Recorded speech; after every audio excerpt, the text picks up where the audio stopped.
Hello అండి, welcome to my channel. ఈరోజు video వచ్చేసి ఎగ్ గ్రేవీ మసాలా కర్రీ అండి.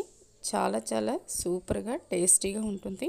ఒకసారి ఇలా ట్రై చేయండి. డిఫరెంట్గా ఉండితే ఇంటిలో పాది ఎంతో ఇష్టంగా తింటారనమాట.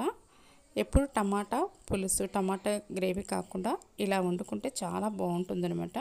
ముందుగా ఎగ్స్ని ఉడకబెట్టి పొట్టి తీసుకొని ఇలా ఆయిల్లో వేసి వేయించుకుంటున్నాను. ఇలా లో ఫ్లేమ్లో పెట్టి వేయించుకోవాలండి. ఈ బ్రౌన్ కలర్ వచ్చేంత వరకు వేయించుకోవాలి. తర్వాత బ్రౌన్ కలర్ వచ్చేయండి తీసివేసి అదే కళాయిలో ఇంకొద్దిగా ఆయిల్ వేసి జీలకర్ర ఆవాలు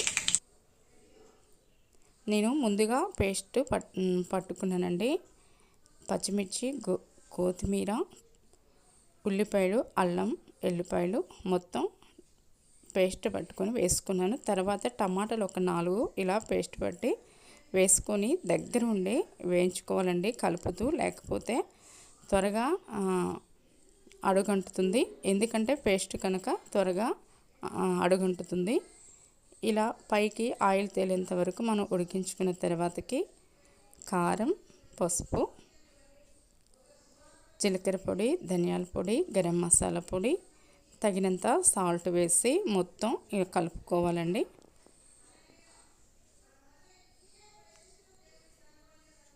మొత్తం కలుపుకొని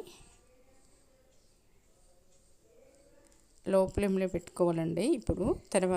ఇప్పుడు ముందుగా వేయించి పెట్టుకున్న ఎగ్స్ను వేసుకోవాలి. వేసి మొత్తం కలుపుకోవాలండి.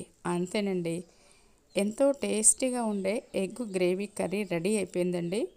ఇది అన్నంలో కానీ చపాతీలో కానీ సూపర్గా ఉంటుంది. 4 ముద్దలు ఎగస్ట్రాని తింటారు. అంత టేస్టీ ఉంటుంది.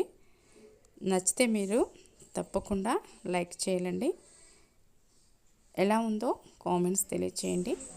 మన ఛానల్ కనుక ఫస్ట్ టైం చూసినట్లయితే తప్పకుండా సబ్స్క్రైబ్ చేసుకోండి. Thank you for watching.